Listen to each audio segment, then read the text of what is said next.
आप कह रहे हैं या तो आपको बहुमत मिलेगा या आप 10 सीटों पर आ जाएंगे, लेकिन बहुमत नहीं, डिसाइसिव बहुमत। डिसाइसिव बहुमत मिलेगा। लेकिन अगर मान लीजिए ऐसी स्थिति आती है कि त्रिशंकु विधानसभा बनती, किसी को बहुमत नहीं मिलता है, तब जन स्वराज के पास मान लीजिए 20 सीटें 25 सीटें, तो फिर किसको समर्थन करेंगे आप? पहली बात तो मिलिंद जी, मैंने आपको बताया कि ये होगा नहीं, लेकिन एक बार को आप चूंकि पत्रकार है, चलिए हाइपोथेटिकली आप कहिएगा, मान लीजिए, तो हमने कहा, प्रशांत किशोर ने ये कहा कि मैं उन विधायकों को हम लोग बुलाएंगे और उनको कहेंगे कि भैया अगर तुम्हें पक्ष विपक्ष की राजनीति करनी है तो जन स्वराज छोड़कर जहां जाना है जाओ।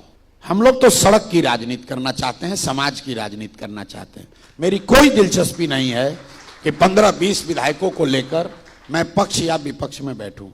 हमारा लक्ष्य बिहार में सुधार है, बिहार में व्यवस्था अगर आपको परिवर्तन सरकार बनाने का मौका मिल गया कि कोई समर्थन नहीं करेगा? बनाएंगे, नहीं बनाएंगे, नहीं तो पूरे बहुमत नहीं आएगा तो बहुमत नहीं बनाएंगे, क्योंकि अगर हमको सरकार में शामिल होना होता तो आज की सरकार में शामिल होने से हमको कौन रोक रहा है?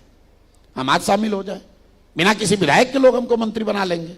जो काम हम लोग बिहार में करना चाहते हैं वो तभी संभव है जब बिहार की जनता डिसाइसिव बहुमत दे। हम लोग सिर्फ सड़क नहीं बढ़ाना चाहते। अभी मैं आ रहा था तो कहीं पढ़ रहा था कि नीतीश कुमार ने अपना प्रचार लगाया है कि पिछले 20 वर्षों में सड़कें डबल हो गई। जनसुराज की जो सोच है, अगले 3 वर्ष में इसको हम लोग डबल कर देंगे। 3 वर्षों में उतनी सड़क बनेगी जितनी 20 वर्ष में नहीं बनी है, और वो गठबंधन में नहीं संभव है। वो 25-30 विधायकों के साथ संभव नहीं है, वो 2-4 को मंत्री बनाकर नहीं संभव है। जो विधायक मान लीजिए जीत कर आया, उसको मन है मंत्री बनने का, जाए बन जाए। हमारी कोई इच्छा नहीं मंत्री बनने की। हमको मंत्री बनकर, विधायक सांसद बनकर अपने लिए प्लेटफॉर्म नहीं बनाना है। हमारे पास जो प्लेटफॉर्म है वो समाज का प्लेटफॉर्म है, लोगों का लिए काम करने आए हैं और बिल्कुल संकल्पित हैं।